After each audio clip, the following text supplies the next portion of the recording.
Good morning dear students, welcome back. ನಾನು ನಿಮ್ಮ physics professor doctor Nagaraj. Second P U C ಫಿಸಿಕ್ಸಲ್ಲಿ wave optics ಅನ್ನೋ ಚಾಪ್ಟರನ್ನು ನಾವು ಡಿಸ್ಕಸ್ ಮಾಡ್ತಾ ಇದ್ದೀವಿ. ನನ್ನ ಹಿಂದಿನ ವಿಡಿಯೋ, ಇದು ಎರಡನೇ ವಿಡಿಯೋ. ನನ್ನ ಹಿಂದಿನ ವಿಡಿಯೋದಲ್ಲಿ ಅಂದರೆ ಮೊದಲನೇ ವಿಡಿಯೋದಲ್ಲಿ ಥಿಯರೀಸ್ ಆಫ್ ಲೈಟ್ ಬಗ್ಗೆ ಒಂದು 2-3 ಪಾಯಿಂಟ್ಸನ್ನು ಹೇಳಿದೆ. ಕಾರ್ಪಸ್ಕ್ಯುಲರ್ ಥಿಯರಿ ಮತ್ತು ಹೈಗನ್ಸ್ ವೇವ್ ಥಿಯರಿ ಅಂತ. ಹೈಗನ್ಸ್ ವೇವ್ ಥಿಯರಿ ಆದಮೇಲೆ ವೇವ್ ಫ್ರಂಟ್ ಕಾನ್ಸೆಪ್ಟನ್ನು ಡಿಸ್ಕಸ್ ಮಾಡಿದ್ದೆ. ಸೊ ಅಕಾರ್ಡಿಂಗ್ ಟು ಹೈಗನ್, ಲೆಟ್ ಅಸ್ ಪ್ರೊಸೀಡ್ ನಾವು. ಅಕಾರ್ಡಿಂಗ್ ಟು ಹೈಗನ್, light is a form of energy when the light is emitted from the source. ಅಂದರೆ ಬೆಳಕು ಸೋರ್ಸಿಂದ ಹೊರಗಡೆ ಬಂದಾಗ it travels in the form of wave in all the possible directions. So it travels like this anta ಹೇಳ್ತಾನೆ. Wave ಆಗಿ travel ಆಗುತ್ತೆ. While traveling, it is traveling in the form of wave, and that wave is mechanical wave. Mechanical wave means the medium requires the wave requires medium for the propagation. Actually wave is not a mechanical, it is a non-mechanical. That means medium is not necessary. Anyway, there are small drawbacks in Huygens theory, but still it is a partially successful theory. Using this wave theory we can explain many properties of light. Now let us proceed further. Just I repeat what is wavefront and then I move on to what is called wavelets. Okay, so as I told in my previous class, from the source light is emitted and that light travels like this. Okay, so it creates ripples.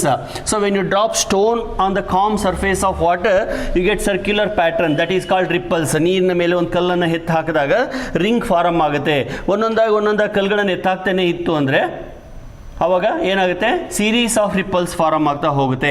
ಆ ರಿಪ್ಪಲ್ಸನ್ನೇ ನಾವು wave fronts ಅಂತ ಕರೆಯೋದು. So even in case of light also, if I switch on the bulb, so ರಿಪ್ಪಲ್ಸ್ R produced around it. So ಅದು ನಮಗೆ ಕಾಣಿಸೋದಿಲ್ಲ, ಅದು ನೀರಿನಲ್ಲಾದರೆ ರಿಪ್ಪಲ್ಸ್ ಕಾಣಿಸುತ್ತೆ. ಆದರೆ ಇಲ್ಲಿ ಬೆಳಕು ರಿಪ್ಪಲ್ಸ್ ನಮಗೆ ಕಾಣಿಸೋದಿಲ್ಲ, ಬಟ್ ಆ ಥರನೇ ಅದು ಮೂವ್ ಆಗುತ್ತೆ ಅಂತ ಹೇಳಿ ಯಾರು, ಹೈಗನ್ ಹೇಳ್ತಾನೆ. And these ripples which are nothing but wave fronts are spherical. So what actually wave front? ನೋಡಿ, ಇದು ಸೋರ್ಸ್, ಇಲ್ಲಿಂದ ಇಷ್ಟು ದೂರದಲ್ಲಿರ್ತಕ್ಕಂಥ ಒಂದು ಪಾರ್ಟಿಕಲ್, ಇದು ಮೇಲಕ್ಕೆ ವೈಬ್ರೇಟ್ ಆಗ್ತಾ ಇದೆ. ಅಷ್ಟೇ ದೂರದಲ್ಲಿರ್ತಕ್ಕಂಥ ಇನ್ನೊಂದು ಪಾರ್ಟಿಕಲ್, ಅಷ್ಟೇ ದೂರದಲ್ಲಿರ್ತಕ್ಕಂಥ ಇನ್ನೊಂದು ಪಾರ್ಟಿಕಲ್. ಸೊ ಇಲ್ಲಿ ಸೋರ್ಸ್ ಲೈಟ್ ಅನ್ನು ಎಮಿಟ್ ಮಾಡಿದಾಗ ಸುತ್ತ ಇರೋ ಪಾರ್ಟಿಕಲ್ಸ್ ಮೇಲೆ ಕೆಳಗಡೆ ವೈಬ್ರೇಟ್ ಮಾಡ್ತವೆ ಅಂತ ಹೇಳಿದ್ದೀನಿ.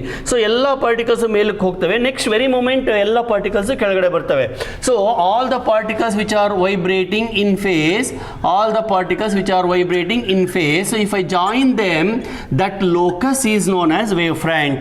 So wavefront is nothing but locus of all the points which are vibrating in phase. Okay, so very next moment these particles will be coming down. So ಒಂಥರ ಮೇಲೆ ಹೋಗೋದು ಕೆಳಗಡೆ ಬರೋದು, ಮೇಲೆ ಹೋಗೋದು ಕೆಳಗಡೆ ಬರೋದು, ಈ ಥರ ಆಗ್ತಾ ಇರುತ್ತೆ. So this is nothing but wavefronts. And wavefronts are spherical or curved at finite distance from the source and almost parallel at infinite distance from the source. This is what I told you in the previous class. Now if you draw a perpendicular line to this, that is nothing but direction of propagation.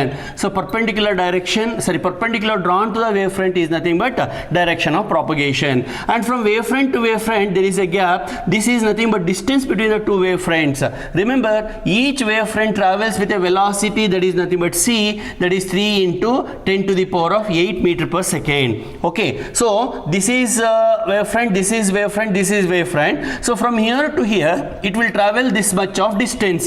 That distance is equal to c into t, because velocity is equal to distance by time. Velocity is equal to distance by time, so distance is equal to velocity into time. So distance between two successive wavefronts is nothing but c into t, between these two or between these two, so it is nothing but c into t. And one more thing you should remember, these wavefronts never overlap. Wavefronts coming from the source, okay, they never interfere or they never mix up. ನೋಡಿ, ಇದು ಒಂದು wave front ಹಿಂಗಿರುತ್ತೆ, next wave front ಹೀಗಿರುತ್ತೆ, ಹೊರತು ಈ ತರ mix up ಆಗೋದಿಲ್ಲ. So wave fronts never mix up, they never interfere. Okay, next wave fronts keeps on moving, as and when they move they carry energy also. This is about wave front. And wave front shape I already mention, at finite distance they are spherical, at infinite distance they are plane. Okay, now Huygens comes with another idea called wavelet. Now let me explain wavelet, concept of wavelet. ಏನು wavelet ಅಂದರೆ ನೋಡಿ, ಕೇಳಿಸ್ಕೊಳ್ಳಿ. ಹೀಗಿದೆ ಡಯಾಗ್ರಾಮನ್ನು ಮತ್ತೊಮ್ಮೆ ಬರಿತೀನಿ. ಇದು source of light, real source. ಇದ್ರ ಸುತ್ತಲೂ ಒಂದು ವೇವ್ ಫ್ರಂಟ್ ಅನ್ನು ಕನ್ಸಿಡರ್ ಮಾಡ್ಕೋತೀನಿ. This is wave front. ಇನ್ನು ಪದೇ ಪದೇ ವೇವ್ ಫ್ರಂಟ್ ಅಂದರೆ ಏನು ಅಂತ ನಾನು ಹೇಳೋದಿಕ್ಕೆ ಹೋಗೋದಿಲ್ಲ. You know, wave front is nothing but ಎಲ್ಲ ಕಡೆಗೂ ಪಾರ್ಟಿಕಲ್ಸ್ ಇದಾವೆ, ಈ ಪಾರ್ಟಿಕಲ್ಸ್ ವೈಬ್ರೇಟ್ ಆಗ್ತಿದಾವೆ. So wave front is a locus joining all the points which are vibrating in phase ಅಂತ. ಎಲ್ಲ ಕಡೆಗೂ ಪಾರ್ಟಿಕಲ್ಸ್ ಇದಾವೆ. ನಾವು listen carefully. According to Huygens, he made an assumption. According to Huygens, on the wavefront, each and every point represents a source. Actually, it is not a real source. Real source ಅಂದ್ರೆ ಮಧ್ಯದಲ್ಲಿರ್ತಕ್ಕಂಥದ್ದು. ಬಲ್ಬನ್ನು on ಮಾಡ್ತೀವಲ್ಲ, bulb is a real source. But ಅವನು ಹೇಳ್ತಾನೆ ಈ ripple ಮೇಲ್ತಕ್ಕಂಥ ಎಲ್ಲ ಪಾಯಿಂಟ್ಸನ್ನು ನಾವು source ಅಂತ consider ಮಾಡಬಹುದು. ಅವನ್ನ ರಿಯಲ್ ಸೋರ್ಸ್ ಅಲ್ಲ, ಅವನ್ನ ವರ್ಚುವಲ್ ಸೋರ್ಸ್ ಅಂತ ಕನ್ಸಿಡರ್ ಮಾಡಬೇಕು. ಏನಕ್ಕಂತ ತಗೋತಾನೆ, ಏನು ಅದ್ರ ಉದ್ದೇಶ ಏನು, ಕನ್ಫ್ಯೂಸ್ ಆಗುತ್ತಲ್ವಾ. ಸುಮ್ಮನೆ ವೇವ್ ಫ್ರಂಟ್ಗೆ ನಿಲ್ಲಿಸ್ಬಿಟ್ಟಿದ್ರೆ ಆಗಿತ್ತು. ಇಲ್ಲ, ಬರೀ ವೇವ್ ಫ್ರಂಟ್ ಅಂತ ತಗೊಂಡ್ರೆ ಈ ಪ್ರಾಪರ್ಟೀಸ್ ಆಫ್ ಲೈಟನ್ನು ಹೇಳೋದಿಕ್ಕೆ ಆಗೋದಿಲ್ಲ. ಅವನು ಹೈಗನ್ ಏನು ಮಾಡ್ತಾನೆ, ವೇವ್ಲೆಟ್ ಅನ್ನೋ ಕಾನ್ಸೆಪ್ಟನ್ನು ಇಂಟ್ರೊಡ್ಯೂಸ್ ಮಾಡ್ತಾನೆ. ಯಾವ ಥರ ಅಂದರೆ ನೋಡಿ, ಇಲ್ಲಿ ಹೇಳ್ತಿದ್ದೀನಿ, on each wave front each point represents another source called secondary source or virtual source. Source ಅಂದರೆ ಏನು, ಅಲ್ಲಿಂದ ಡಿಸ್ಟರ್ಬೆನ್ಸ್ ಬರಬೇಕು. ನೋಡಿ, ಇಲ್ಲಿಂದ ಡಿಸ್ಟರ್ಬೆನ್ಸ್ ಬಂತಲ್ವಾ, ಹಾಗೆ ಇಲ್ಲಿಂದ ಕೂಡ ಡಿಸ್ಟರ್ಬೆನ್ಸ್ ಬರುತ್ತೆ. So from here one disturbance will come in the form of a ripple. Even from here also one disturbance will come in the form of a ripple. ಇದನ್ನ ಸೆಂಟರ್ ಆಗಿಟ್ಕೊಂಡು ಹಾಗೆ from here also we will get what are called ripples. Okay, so ಈ ripples ಅನ್ನೇ ಅವನು ವೇವ್ಲೆಟ್ಸ್ ಅಂತ ಕರೆದಿದ್ದು, ಅಥವಾ secondary wave fronts ಅಂತ ಕರಿಬಹುದು. ಸೊ ವೇವ್ ಫ್ರಂಟ್ ಅಂದರೆ actually locus of all the points joining. Okay, locus joining all the points which are in phase. ಆ ವೇವ್ ಫ್ರಂಟಿನ ಮೇಲೆ ಪ್ರತಿಯೊಂದು ಪಾಯಿಂಟ್ ಅನ್ನು ಕೂಡ ಅವನು ಒಂದೊಂದು ಸೋರ್ಸ್ ಅಂತ ತಗೊಂಡ್ರೆ ಆ ಸೋರ್ಸಿಂದ ಒಂದು ಡಿಸ್ಟರ್ಬೆನ್ಸ್ ಬರುತ್ತಂತೆ. ಆ ಸೋರ್ಸಿಂದ ಬಂದಂಥ ಡಿಸ್ಟರ್ಬೆನ್ಸನ್ನು ಸೆಕೆಂಡರಿ ವೇವ್ ಫ್ರಂಟ್ಸ್ ಅಂತ ಅಥವಾ ವೇವ್ಲೆಟ್ಸ್ ಅಂತ ಕರೀತಾನೆ. ಓಕೆ, ಸೆಕೆಂಡರಿ ವೇವ್ ಫ್ರಂಟ್ಸ್ ಅಥವಾ ವೇವ್ಲೆಟ್ಸ್. ನೆಕ್ಸ್ಟು ಈ ಸೆಕೆಂಡರಿ ವೇವ್ ಫ್ರಂಟ್ಸನ್ನು ಜಾಯಿನ್ ಮಾಡಿದರೆ ಈ ತರ ಬರೋದೇ ನೆಕ್ಸ್ಟ್ ವೇವ್ ಫ್ರಂಟ್ ಆಗಿರುತ್ತೆ. ಅಂದರೆ ನೋಡಿ, ಈ ವೇವ್ ಫ್ರಂಟ್ಗೂ ಮಧ್ಯದಲ್ಲಿ ಈ ತರ ವೇವ್ಲೆಟ್ಸ್ ಇರ್ತವೆ. ನಾನು ನೋಟ್ಸಲ್ಲಿ ನೋಡಿ ಡಯಾಗ್ರಾಮ್ ಅನ್ನು ನೀಟಾಗಿ ಮೆನ್ಷನ್ ಮಾಡಿದ್ದೀನಿ. So on each wave front each point acts like a source called secondary source or virtual source, and each virtual source emit vibrations, and those vibrations are nothing but wavelets athwa secondary wave fronts. And locus of athwa tangent drawn to all these circles is going to be next wave front. ಗೊತ್ತಾಯ್ತಾ? So ಇಲ್ಲಿಗೆ ಒಂದು wave front ಬಂತು. ಸರಿ, ಇಲ್ಲಿ ಮತ್ತೆ ಇದ್ರ ಮೇಲೆ ಪ್ರತಿಯೊಂದು ಪಾಯಿಂಟ್ ಅನ್ನು ನಾವು ಏನಂತ ತಗೋಬಹುದು, ಸೋರ್ಸ್ ಅಂತ ತಗೋಬಹುದು. ಮತ್ತೆ ಅಲ್ಲಿ ಇನ್ನೊಂದು ಸರ್ಕಲ್ ಬರ್ತಾ ಹೋಗುತ್ತೆ.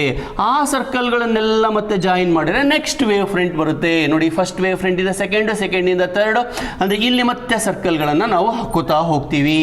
ಹೀಗೆ ಬರೆದ್ರೆ ವೇವ್ ಫ್ರಂಟ್ಸ್ ಜನರೇಟ್ ಆಗುತ್ತೆ. So definition, what is a wavelet? Wavelet is the disturbance produced by secondary sources or virtual sources present on the wavefront. What is wavefront? It is a locus of all the points which are vibrating and they are produced by the real source. So wavelets ಬರೋದು virtual source ಇಂದ, wavefronts ಬರೋದು real source ಇಂದ. Okay, next wave ಫ್ರಂಟ್ಗೂ ವೇವ್ಲೆಟ್ಸ್ಗೂ ಕೆಲವೊಂದು differences ಇದೆ, ಹೇಳ್ತಾ ಹೋಗ್ತೀನಿ. ಮೊದಲನೇದಾಗಿ ಡೆಫಿನೇಷನ್ನೇ, wave front comes from the real source, wavelets come from the secondary source. ಎರಡನೇ ಡಿಫರೆನ್ಸ್ ನೋಡಿ ಮಕ್ಕಳೇ, ವೇವ್ ಫ್ರಂಟ್ಗಳು ಯಾವುದೇ ಕಾರಣಕ್ಕೂ ಒಂದಕ್ಕೊಂದು ಮಿಕ್ಸಪ್ ಆಗಲ್ಲ, ಇಂಟರ್ಫಿಯರ್ ಆಗಲ್ಲ. ಆದರೆ ವೇವ್ಲೆಟ್ಸ್ಗಳು ಇಂಟರ್ಫಿಯರ್ ಆಗ್ತವೆ, ಒಂದಕ್ಕೊಂದು ಟಚ್ ಆಗ್ತವೆ. ವೇವ್ ಫ್ರಂಟ್ಸ್ ಮಿಕ್ಸ್ ಆಗಲ್ಲ, ವೇವ್ಲೆಟ್ಸ್ ಮಿಕ್ಸ್ ಆಗ್ತವೆ. So ವೇವ್ಲೆಟ್ಸ್ mix up or interfere, whereas wave fronts never interfere. ಓಕೆನಾ? ನೆಕ್ಸ್ಟ್ ಫೈನೈಟ್ ಡಿಸ್ಟೆನ್ಸಲ್ಲಿ ವೇವ್ ಫ್ರಂಟ್ಸು ಸ್ಪೆರಿಕಲ್ ಇರ್ತವೆ, ಇನ್ಫೈನೈಟ್ ಡಿಸ್ಟೆನ್ಸಲ್ಲಿ ಅವು ಪ್ಲೇನ್ ಇರ್ತವೆ ಅಂತ ಹೇಳಿದೆ. ಹಾಗಾದ್ರೆ ಇನ್ಫೈನೈಟ್ ಡಿಸ್ಟೆನ್ಸಲ್ಲಿ ವೇವ್ಲೆಟ್ಸ್ ಇರಲ್ವಾ ಸಾರ್? ಇರುತ್ತೆ. ಇಲ್ಲೂ ಕೂಡ ಪ್ರತಿಯೊಂದು ಪಾಯಿಂಟನ್ನು ನಾವು ಡಿಸ್ಟರ್ಬೆನ್ಸ್ ಅಂತ ಅಂದರೆ ಸೋರ್ಸ್ ಅಂತ ತಗೊಂಡು ಅದ್ರ ಸುತ್ತಲೂ ಮತ್ತೆ ನಾವು ಸರ್ಕಲನ್ನು ಬರಿತಾ ಹೋಗಬೇಕು.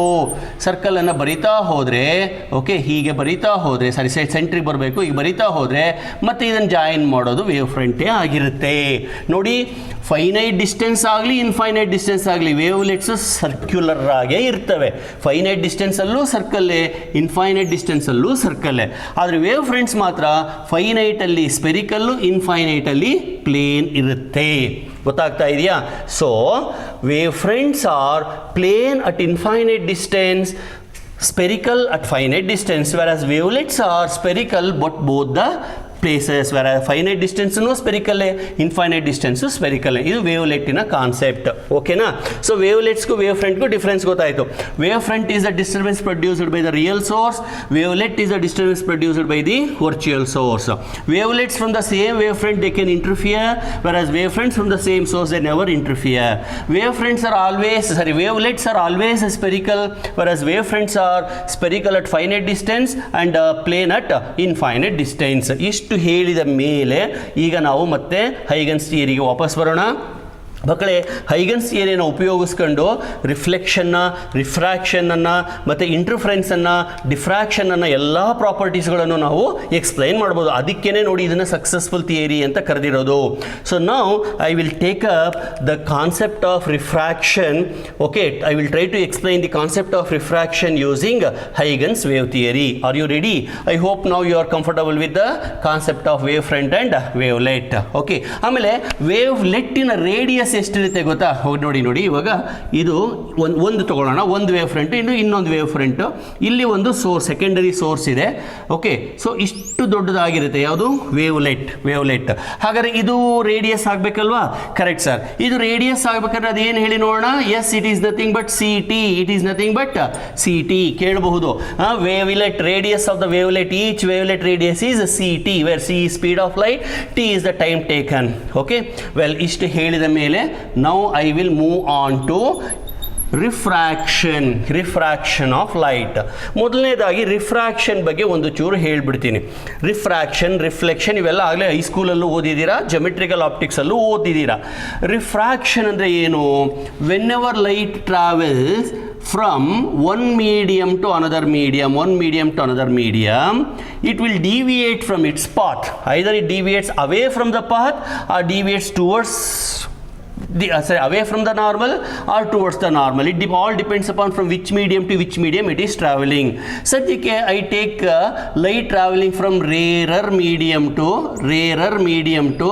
denser medium, air to water ಅಥವಾ air to glass ಅಂತ ಅಂದ್ಕೊಳ್ಳೋಣ. ಓಕೆ, ಸೊ ಹೀಗೆ ಒಂದು ರೇ ಆಫ್ ಲೈಟ್ ಬಂದರೆ ಇದನ್ನು ನಾವು ಆಂಗಲ್ ಆಫ್ ಇನ್ಸಿಡೆನ್ಸ್ ಅಂತ ಕರಿತೀವಿ. This is nothing but normal. I hope you know all these things. Then this is the incident direction. ಅಂದರೆ ಸ್ಟ್ರೈಟಾಗಿ ಹೋಗಲ್ಲ, ಅದು ಸ್ವಲ್ಪ ಹೀಗೆ ಬೆಂಡ್ ಆಗಿ ಹೋಗುತ್ತೆ. So it makes an angle of r with the normal. This is angle of incident and this is angle of refraction. And for rarer medium we have what is called refractive index n1. For denser medium what we have refractive index n2. ಓಕೆನಾ ಮಕ್ಕಳೇ? Well, for refraction we have one famous law, that is nothing but Snell's law. ಏನು ಹೇಳುತ್ತೆ Snell's law? n1 sin I is equal to n2 sin R, so that sin I by sin R is equal to n2 divided by n1. This n2 divided by n1 we can also write as n1 to 2, coming from 1 to 2, that is first medium to second medium ಅಂತ. ಈಗ ನಾವು Huygens wave ಥಿಯರಿಯನ್ನು ಉಪಯೋಗಿಸ್ಕೊಂಡು ಈ equation ಅನ್ನು derive ಮಾಡಲಿಕ್ಕೆ ಪ್ರಯತ್ನ ಪಡೋಣ. ಗೊತ್ತಾಗ್ತಾ ಇದೆಯಾ? ಇಲ್ಲಿ ರೇರರ್ ಅಂದರೆ ಥಿನ್ ಮೀಡಿಯಮ್ ಅಂತ, ಡೆನ್ಸರ್ ಅಂದರೆ ಥಿಕ್ ಮೀಡಿಯಮ್ ಅಂತ. ರೇರರ್ ಟು ಡೆನ್ಸರ್ ಹೋದಾಗ ಅದು it bends towards the normal, denser to rarer ಬಂದರೆ it bends away from the normal. ಈಗ ವೇವ್ ಫ್ರಂಟನ್ನು ಉಪಯೋಗಿಸ್ಕೊಂಡು ಹೆಂಗೆ ಬರೆಯೋದು ಅಂತ ಒಂದು ಹೇಳ್ತೀನಿ ನೋಡಿ. ವೇವ್ ಫ್ರಂಟನ್ನು ಉಪಯೋಗಿಸ್ಕೋಬೇಕು. ವೇವ್ ಫ್ರಂಟನ್ನು ಉಪಯೋಗಿಸ್ಕೊಂಡು ಬರೆಯೋದು ಅಂದರೆ ಏನು ಅರ್ಥ? ಆಗಲೇ ಪ್ರೀವಿಯಸ್ ಅಲ್ಲೆಲ್ಲ ಹೇಳಿದ್ದೀನಿ. ರೇ ಇತ್ತು ಅಂದರೆ ಒಂದು ರೇ ಇತ್ತು ಅಂದರೆ ಅದಕ್ಕೆ ಪರ್ಪೆಂಡಿಕ್ಯುಲರ್ ಲೈನ್ ಬರೆದ್ರೆ ಅದು ವೇವ್ ಫ್ರಂಟ್ ಆಗುತ್ತೆ, ಹೌದಲ್ವಾ? ಅಂದರೆ ಇದು ರೇ ಇದೆ ಅಂದರೆ ಇವೆಲ್ಲ ಪರ್ಪೆಂಡಿಕ್ಯುಲರ್ ಲೈನ್ಸ್ ಆಗ್ತವೆ ಅಲ್ವಾ, ಇವೆಲ್ಲ ಪರ್ಪೆಂಡಿಕ್ಯುಲರ್ ಲೈನ್ಸ್ ಆಗ್ತವೆ ಅಲ್ವಾ, ಅಂದರೆ ದಟ್ ಈಸ್ ವೇವ್ ಫ್ರಂಟ್. ಆಮೇಲೆ ಡಿಫ್ರಾಕ್ಷನ್ ಆದಮೇಲೆ ಇದು ಅಲ್ವಾ, ಸೊ ಇದಕ್ಕೆ ಪರ್ಪೆಂಡಿಕ್ಯುಲರ್ ಲೈನ್ ಹೇಳ್ಕೊಂಬನ್ನಿ, ಇದಕ್ಕೆ ಪರ್ಪೆಂಡಿಕ್ಯುಲರ್ ಹೇಳ್ಕೊಂಬನ್ನಿ. ಸೊ ಹೀಗೆ ನೋಡಿ, ಹೀಗೆ ಬಂದವು ಹೀಗೆ ಹೋಗ್ತಾ ಇದ್ದಾವೆ. ನೀವು ಲೈನ್ ನೋಡಿದರೆ ಗೊತ್ತಾಗ್ಬಿಡುತ್ತೆ, ಹಿಂಗೆ ಬಂತು ಲೈನು, ಆಮೇಲೆ ಇಲ್ಲೊಳಗೆ ಹೋದಾಗ ಹಿಂಗೆ ತಿರ್ಕೊಂಡು ಹೋಗ್ತಾ ಇದೆ. Easily you can make out. Now with the help of this diagram I will try to prove this equation. Just wait. I will draw this diagram once again. ಈ ಡಯಾಗ್ರಾಮ್ ಅನ್ನು ಬರೀತೀವಿ. ಇದು line separating rarer medium and denser medium. This is a line separating rarer medium from denser medium, and this is the normal. Okay, normal ಅಂದರೆ ನಿಮ್ಗೆ ಗೊತ್ತಿದೆ, perpendicular drawn to the surface. Okay, perpendicular drawn to this surface, ಇದು surface ಅಂದ್ಕೊಳ್ಳೋಣ. ಈಗ ಒಂದು ರೇ ಬರ್ತಾ ಇದೆ, ಈ ರೇಯನ್ನು ಡಾಟೆಡ್ ಲೈನಲ್ಲಿ ತೋರಿಸ್ತೀನಿ. ಓಕೆ, ಬಂದು ರಿಫ್ರಾಕ್ಷನ್ ಆಗಿ ಹೀಗೆ ಹೋಗ್ತಾ ಇದೆ. ಇದನ್ನು ಬೇಡ, ಆಮೇಲೆ ಬರೆಯೋಣ. ರಿಫ್ರಾಕ್ಷನ್ ಆಗಿರೋದನ್ನ ಆಮೇಲೆ ಬರೆಯೋಣ. ಓಕೆ, ಸೊ ಇದು ಆ್ಯಂಗಲ್ ಆಫ್ ಇನ್ಸಿಡೆನ್ಸ್ ಆಗುತ್ತೆ. Let us say O is the point where the ray is falling. ಅರ್ಥ ಆಯ್ತಲ್ವಾ? ಸೊ ಇದ್ರ ಪ್ರಕಾರ ಇಲ್ಲಿ ಒಂದು ವೇವ್ ಫ್ರಂಟ್ ಇರಬೇಕಲ್ವಾ ಮಕ್ಕಳೇ? ಸೊ ಹೀಗೆ ಬರ್ದಿರಲ್ಲ ನೋಡಿ, ಇದು ಈ ವೇವ್ ಫ್ರಂಟನ್ನು ಬರೀಬೋದಲ್ವಾ? ವೇವ್ ಫ್ರಂಟ್ ಹಿಂಗಿರುತ್ತೆ ಅಲ್ವಾ? ಸರ್ ಇದು ಯಾವ್ದು ಸರ್ ಲೈನ್ ಇದ್ಕಿದಂಗೆ ಬಂತು? ತಲೆ ಕೆಡಿಸ್ಕೋಬೇಡಿ. ಹೀಗೆ ಸುಮಾರು ಲೈನ್ಗಳನ್ನು ಬರೆಯೋ ಬದಲಿಗೆ ಒಂದು ಲೈನನ್ನು ಬರೆದಿದ್ದೀನಿ ಅಷ್ಟೇ, ಒಂದು ಲೈನನ್ನು ಬರೆದಿದ್ದೀನಿ. ಸರಿ ಅಲ್ವಾ? ಸರಿ, ಈ ಲೈನನ್ನು ಬರೆದಿದ್ದೀನಿ. ಆಮೇಲೆ ಇಲ್ಲಿ ಹೇಳಿದಲ್ಲ, on the line each point is a wavelet ಅಂತ, each point is a source ಅಂತ ಹೇಳಿದ್ದೀನಲ್ವಾ? ಆ ಲೆಕ್ಕಕ್ಕೆ ಇದ್ರ ಮೇಲೆ ಇದು ಇವೆಲ್ಲನೂ ಸೋರ್ಸ್ಗಳೇ. ಇಲ್ಲೂ ಒಂದು ಸೆಕೆಂಡರಿ ವೇವ್ಲೆಟ್ ಆಗುತ್ತೆ, ಇಲ್ಲೂ ಒಂದು ಸೆಕೆಂಡರಿ ಆಗುತ್ತೆ, ಇಲ್ಲೂ ಒಂದು ಸೆಕೆಂಡರಿ ಬರುತ್ತೆ ಅಲ್ವಾ? ಆ ಥರನೇ ಇಲ್ಲಿ ಒಂದು ಪಾಯಿಂಟ್ ತಗೋತೀನಿ, ಇಲ್ಲಿ ಒಂದು ಪಾಯಿಂಟ್ ತಗೋತೀನಿ, H ಅಂತ. So at O there will be one secondary wave front, at H there is one secondary wave front. Okay, so O ಹತ್ರ ಬಂದಂಥ ವೇವ್ ಫ್ರಂಟನ್ನು, ಓಕೆ ಇದು O ಅನ್ನು ಅಳಿಸ್ತೀನಿ, ಆಮೇಲೆ ಈ ಕಡೆಗೆಲ್ಲ ಬರ್ಕೋತೀನಿ. ಓಕೆ, ಇಲ್ಲಿ ಒಂದು ವೇವ್ ಫ್ರಂಟ್ ಬರಬೇಕಲ್ವಾ, ವೇವ್ಲೆಟ್ ಬರಬೇಕಲ್ವ ನೋಡಿ, ಈ ವೇವ್ಲೆಟ್ ಬರಬೇಕಲ್ವಾ, ಅದನ್ನು ನಾನು ಡಾಟೆಡ್ ಸರ್ಕಲಲ್ಲಿ ಬರಿತೀನಿ. ಸ್ವಲ್ಪ ಡಯಾಗ್ರಾಮನ್ನು ಅರ್ಥ ಮಾಡ್ಕೊಳ್ಳಿಕ್ಕೆ ಪ್ರಯತ್ನ ಪಡಿ. So this is the wavelet. Full circle ಬೇಡ, ಸಾಕು. This is the wavelet. ಯಾವುದು? Produced at O. ಓಕೆ ಮಕ್ಕಳೇ, ಸರಿ ಸರ್. ಈಗ ಈ ಡಿಸ್ಟೆನ್ಸ್ ಇದೆಯಲ್ಲ, ಇದು ಎಷ್ಟಿರ್ಬೋದು? It is nothing but velocity into time taken. Denser ಮೀಡಿಯಮಲ್ಲಿ ವೆಲಾಸಿಟಿ V2 ಇರುತ್ತೆ, ರೇರರ್ ಮೀಡಿಯಮಲ್ಲಿ ವೆಲಾಸಿಟಿ V1 ಇರುತ್ತೆ. ನಾನು ಇದನ್ನು P ಅಂತ ಕರಿತೀನಿ. ಅಲ್ಲಿಗೆ OP ಈಸ್ ಈಕ್ವಲ್ ಟು, ಇಲ್ಲಿ ಬರ್ದಿದ್ದೀನಲ್ಲ, C ಇಂಟು T. ಆ ಲೆಕ್ಕಾಚಾರಕ್ಕೆ OP is equal to V2 into T ಆಗುತ್ತೆ. ಗೊತ್ತಾಯ್ತಾ ಮಕ್ಕಳೇ? V2 ಇಂಟು T ಆಗುತ್ತೆ. ಸರಿ. ಆಮೇಲೆ ಡೆನ್ಸರ್ ಮೀಡಿಯಮಲ್ಲಿ ವೆಲಾಸಿಟಿ ಕಡಿಮೆ ಇರುತ್ತೆ. ವೆಲಾಸಿಟಿ ಕಡಿಮೆ ಇರೋದ್ರಿಂದ ಅದು ಫಾಸ್ಟಾಗಿ ಹೋಗೋದಿಲ್ಲ, ಸ್ವಲ್ಪ ಡಿಸ್ಟೆನ್ಸನ್ನು ಟ್ರಾವೆಲ್ ಮಾಡುತ್ತೆ. ಆದರೆ H ಅನ್ನೋದು ಇನ್ನು ರೇರರ್ ಮೀಡಿಯಮಲ್ಲೇ ಇದೆ, O ಅನ್ನೋದು ಡೆನ್ಸರಿ ಬಂತು, H ಅನ್ನೋದು ರೇರರಲ್ಲೇ ಇದೆ. ಇಲ್ಲಿ ಪ್ರೊಡ್ಯೂಸ್ ಆದಂಥ ವೇವ್ಲೆಟ್ಟು ತುಂಬ ದೂರ ಟ್ರಾವೆಲ್ ಮಾಡ್ಕೊಂಡು ಬಂದಿರುತ್ತೆ. ಅಂದರೆ ಇಲ್ಲಿದೆ ಅದರ ವೇವ್ಲೆಟ್ಟು, ಸ್ವಲ್ಪ ಗಮನಿಸಿ, ಇದರ ವೇವ್ಲೆಟ್ಟು ಇಷ್ಟು ದೊಡ್ಡದಾಗಿದೆ, ಈ ಥರ ಇದೆ. ಸೊ ನಾನು ಇದನ್ನು W2 ಅಂತ ಕರಿತೀನಿ, ಇದನ್ನ W1 ಅಂತ ಕರಿತೀನಿ. ಸೊ W2 ಇಂದ H ಇಂದ ಬಂದಂಥ ವೇವ್ಲೆಟ್ಟು ಇಷ್ಟು ದೊಡ್ಡದಾಗಿದೆ. ಸರ್ ಅಷ್ಟು ದೊಡ್ಡದು ಹೆಂಗಾಗೋಗ್ಬಿಡ್ತು ಸರ್? ಹೆಂಗಾಯಿತು ಅಂದರೆ ಅದು ಜಾಸ್ತಿ ಡಿಸ್ಟೆನ್ಸನ್ನು ಟ್ರಾವೆಲ್ ಮಾಡ್ತಪ್ಪ, ಅದು ಇಷ್ಟು ಡಿಸ್ಟೆನ್ಸನ್ನು ಟ್ರಾವೆಲ್ ಮಾಡಿದೆ.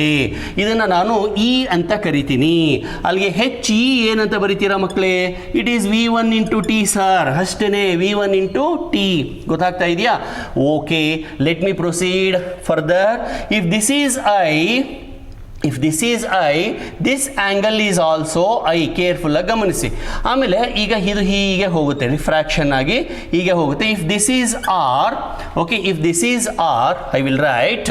ಓಕೆ, ಇವಾಗ ಇಲ್ಲಿಂದ ಇಲ್ಲಿಗೆ ಟ್ಯಾಂಜೆಂಟನ್ನು ಡ್ರಾ ಮಾಡಿ.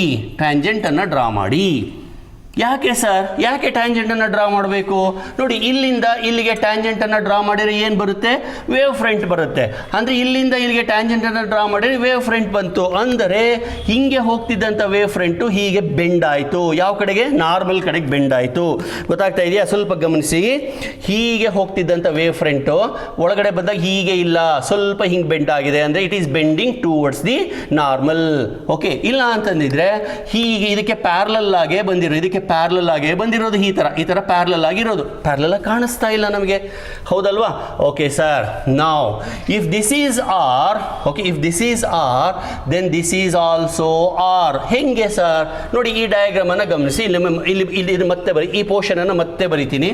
ಇದು ಅಂದರೆ ಈ ಲೈನು, ಆಮೇಲೆ ಈ ಡಾಟೆಡ್ ಲೈನು, ಈ ಡಾಟೆಡ್ ಲೈನು, ಈ ಲೈನು ಇದು ಆರ್. ಓಕೆ, ಆಮೇಲೆ ಈ ಲೈನು. ಇವಾಗ ಇದು 90 ಡಿಗ್ರಿ ಅಲ್ವಾ? ಇದು 90 ಡಿಗ್ರಿ. ಇದು 90 ಡಿಗ್ರಿ ಆದಮೇಲೆ ಇದು 90 ಮೈನಸ್ ಆರ್ ಇರಬೇಕಲ್ವಾ? ಅವಾಗ ಇದು ಆರ್ ತಾನೇ ಹಾಕಬೇಕು. ಇವೆಲ್ಲ ಹೈಸ್ಕೂಲಲ್ಲಿ ಹೇಳ್ಕೊಟ್ಟಿರ್ತಾರೆ. Okay, that's all. ನಾವು let it be like this. I hope you followed the diagram. I repeat the diagram once again. I draw the diagram once again. Just wait. Okay, I will draw the diagram once again. The same diagram I will write once again. This is the normal. This is the normal. This is the perpendicular. This is the incident ray.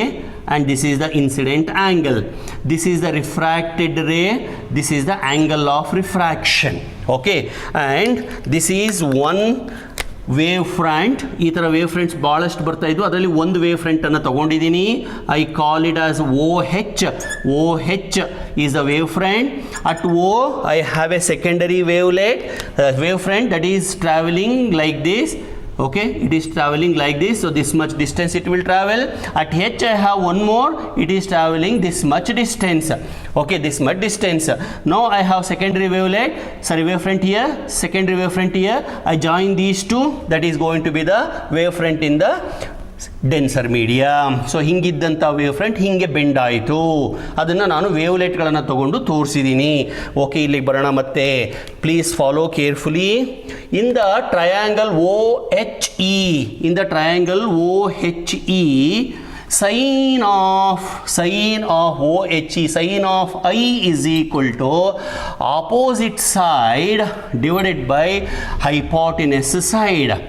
HE we already know, V1 into T divided by OE. Okay, similarly in the triangle OEP,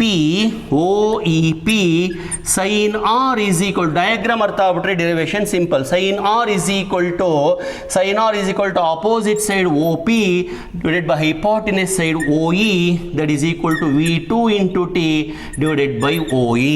ಗೊತ್ತಾಯ್ತಲ್ಲ ಮಕ್ಕಳೇ? Yes sir. Next ಏನು ಮಾಡಬೇಕು? Take the ratio, that's all. Sin I divided by sin R is equal to, ಇಲ್ಲೇ ನೋಡಿ, sin I ಅಂದರೆ this divided by this. Finally OE cancel ಆಗುತ್ತೆ. V1 into T divided by V2 into T. ಮತ್ತೆ TT cancel ಮಾಡಿ V1 by V2 ಆಯಿತು. ಗೊತ್ತಾಗ್ತಾ ಇದೆಯಾ? V1 by V2 ಆಯಿತು. ಸರಿ, next definition of refractive index. Refractive index is nothing but speed of light in vacuum divided by speed of light in medium. ಅಲ್ಲಿಗೆ N1 is equal to C by V1, N2 is equal to C by V2. ಓಕೆನಾ? So N is equal to C by V, N1 ಗೊತ್ತಾಯಿತು, N2 ಗೊತ್ತಾಯಿತು. ಅಲ್ಲಿಗೆ V1 ಅನ್ನು ಬರೀರಿ ಅಂದರೆ ಏನು ಬರೀತೀರಾ? C divided by N1 ಬರೀತೀರಾ. ಹಾಗೆ V2 ಬರೀರಿ ಅಂದರೆ ಏನು ಬರೀತೀರಾ? C by N2 ಬರೀತೀರಾ. ಹೌದಲ್ವಾ? ಸೊ ವಾಪಸ್ ಇಲ್ಲಿಗೆ ಬರೋಣ, ಇದೇ ಈಕ್ವೇಷನ್ಗೆ ಬರೋಣ. Therefore sin I by sin R is equal to V1 by V2 ಇದೆಯಲ್ವಾ? sin I divided by sin R is equal to V1 ಜಾಗಕ್ಕೆ C by N1 ಬರೀರಿ, V2 ಜಾಗಕ್ಕೆ C by N2 ಬರೀರಿ. C ಕ್ಯಾನ್ಸಲ್ ಆಯಿತು, that is N2 ಮೇಲೆ ಹೋಗಿ N1 ಕೆಳಗಡೆ ಬಂತು. ಕ್ರಾಸ್ ಮಲ್ಟಿಪ್ಲೈ ಮಾಡಿ N1 sin I is equal to N2 sin R. ಇದನ್ನೇ ತಾನೇ ನಾನು ಬಿಗಿನಿಂಗಲ್ಲಿ ಹೇಳಿದ್ದು, ಏನು? ಸ್ನೆಲ್ಸ್ ಲಾ ಅಂತ. That means from the wave front concept, from the secondary wavelet concept, we can easily prove the refraction. Dear students, here I explained the refraction from rarer to denser medium. In my next video, I will explain the refraction from denser to rarer medium. ಇಲ್ಲೇನಾಗಿದೆ, rarer ಇಂದ ಡೆನ್ಸರಿ ಬಂದಾಗ it is bending towards the normal, ಅಲ್ಲಿ ಉಲ್ಟಾ ಆಗುತ್ತೆ. Okay, so ಅದನ್ನು ಆಮೇಲೆ ಡೀಟೇಲಾಗಿ ಹೇಳ್ತೀನಿ. ಮತ್ತೆ ವಾಪಸ್ ಇಲ್ಲಿಗೆ ಬರೋಣ. N1 sin I is equal to N2 sin R. ಮತ್ತು ಇದೇ ಡಯಾಗ್ರಾಮನ್ನು ಉಪಯೋಗಿಸ್ಕೊಂಡು ನಾವು ಪ್ರೂವ್ ಮಾಡ್ಬೋದು ಏನಂತ, wavelength of the light is proportional to velocity ಅಂತ. If velocity is more, wavelength is more. If velocity is less, wavelength is less. ನೋಡಿ, ನಾನು ಆಗಲೇ ಹೇಳಿದೆ ರೇರರ್ ಮೀಡಿಯಮಲ್ಲಿ ವೆಲಾಸಿಟಿ ಜಾಸ್ತಿ, ಡೆನ್ಸರ್ ಮೀಡಿಯಮಲ್ಲಿ ವೆಲಾಸಿಟಿ ಕಡಿಮೆ ಅಂತ. ಹಾಗಾಗಿ wavelength is more in the rarer medium, less in the denser medium. So ಒಂದು ಬೆಳಕು ರೇರರ್ ಇಂದ ಡೆನ್ಸರಿಗೆ ಹೋದರೆ, ಅಂದರೆ ಗಾಳಿಯಿಂದ ನೀರಿನ ಒಳಗಡೆ ಹೋದರೆ ಅಥವಾ ಗಾಳಿಯಿಂದ ಗ್ಲಾಸಿನ ಒಳಗಡೆ ಹೋದರೆ ಅದರ ವೇವ್ ಲೆಂತ್ ಚಿಕ್ಕದಾಗುತ್ತೆ. ಇವೆಲ್ಲ CETಗೂ ಬರ್ತಕ್ಕಂಥ ಪಾಯಿಂಟ್ಸ್. ವೆಲಾಸಿಟಿನೂ ಕಡಿಮೆ ಆಗುತ್ತೆ, ವೇವ್ ಲೆಂತು ಕಡಿಮೆ ಆಗುತ್ತೆ, ಫ್ರೀಕ್ವೆನ್ಸಿ ಮಾತ್ರ ಚೇಂಜ್ ಆಗೋದಿಲ್ಲ, ಹಾಗೆ ಉಳ್ಕೊಳ್ಳುತ್ತೆ. So remember, frequency of the light does not vary, it is invariant. When it travels from one medium to another medium, wavelength changes, velocity changes, but not the frequency. Rarer medium ಇಂದ denser medium ಹೋದ್ರೆ wavelength ಕಡಿಮೆ ಆಗುತ್ತೆ, velocity ಕಡಿಮೆ ಆಗುತ್ತೆ, but frequency remains same. So ಇಷ್ಟು ಹೇಳಿ ಈ ವಿಡಿಯೋನ ಇಲ್ಲಿಗೆ ಸ್ಟಾಪ್ ಮಾಡ್ತೀನಿ. ಬೋರ್ಡು ಕೂಡ ಕ್ಲಮ್ಸಿ ಆಗಿದೆ, ಸಾಕು. ಈಗ ನಾನು ಒಂದು ಡೆರಿವೇಷನ್ ಅನ್ನು ಮಾಡಿದ್ದೀನಿ, ಇದನ್ನು ಪ್ರಾಕ್ಟೀಸ್ ಮಾಡಿ. ಆಮೇಲೆ ವೇವ್ ಫ್ರಂಟ್ ಮತ್ತು ವೇವ್ಲೆಟ್ ಕಾನ್ಸೆಪ್ಟ್ಸ್ ಅನ್ನು ಹೇಳಿದ್ದೀನಿ, ಇದನ್ನೆಲ್ಲ ಪ್ರಾಕ್ಟೀಸ್ ಮಾಡಿ. Okay, so we will meet in the next class. Till then, thank you very much.